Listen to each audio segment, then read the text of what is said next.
Assalamu alaikum everyone. Welcome to our fifth lecture of Science Class 7. Chapter number 2, Transport in Human and Plants. Before starting our today's lecture, first we will recall our previous knowledge.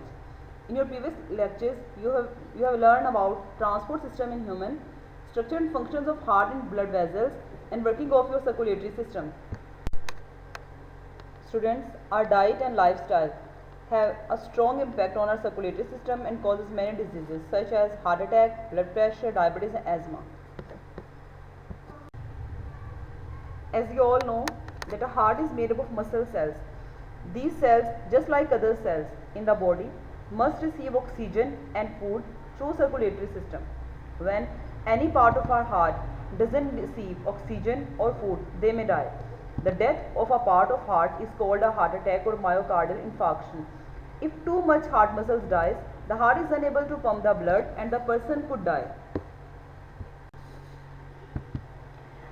The blood vessels which supply oxygen and food to the heart are called coronary arteries. A hard substance called plaque can build up in the walls of the coronary arteries. This plaque is made up of fat and other cells. The coronary arteries may become narrow due to plaque. Sometimes a blood clot forms on the plaque and block coronary arteries.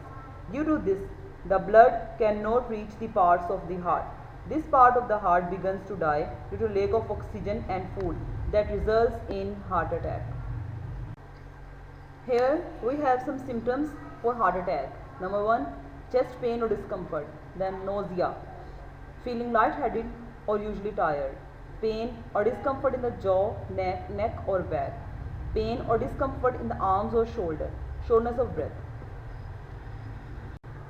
Students, we can prevent heart attack by having a healthy diet, a control on our weight, healthy physical activities, control on our blood sugar level and blood pressure level, no smoking and alcohol, as well as having positive thoughts. High blood pressure is a disorder of circulatory system. Blood pressure is the amount of force that is exerted by blood against the walls of the arteries. If the blood pressure of a person remains above the normal value, the condition is called high blood pressure or hypertension. A sphygmomanometer is used to measure the blood pressure. It shows two values. One for systolic blood pressure, that is the pressure that is exerted by the blood on the walls of arteries when heart is contracting, and the other is diastolic blood pressure, that is the pressure that is exerted by the blood on the arteries when heart is relaxing. Students, from this diagram you can see the difference between blood flow during normal conditions and during hypertension. The increased blood pressure can damage blood vessels and the result may be the failure of your kidneys and heart. Here we have the symptoms of hypertension, that are headache, nosebleed, nausea, asphyxiate, or you can say suffocation and throw up. Food that is high in fat, high salt intake, smoking, obesity, diabetes, lack of exercise, etc. raises the risk of high blood pressure. Diabetes. It is a condition in which a person has high blood sugar level because his or her body does not produce enough insulin. Insulin is the chemical that is produced in our pancreas. It helps to decrease blood sugar. Without insulin, a person develops diabetes. Loss of weight, frequent urination, excessive thirst and hunger, etc. are some symptoms of diabetes. If a person does not control the level of blood sugar, he or she may be at the risk of loss of eyesight and hearing, heart attack, gum diseases, kidney disorders, etc. A person can control his or her blood sugar level by taking medicines, eating proper diet and taking exercises. Asthma is an allergy that causes the airways of the lungs to swell and narrow. A person with asthma may wheeze, cough and feel tightness in the chest. The things that can cause asthma are called allergens.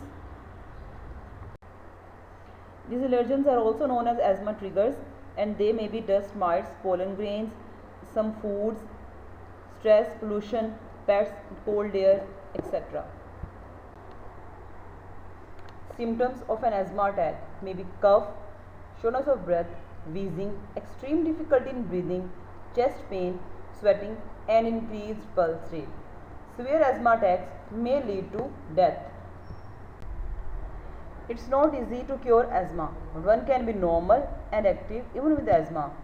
Just they have to try to avoid the allergens of asthma.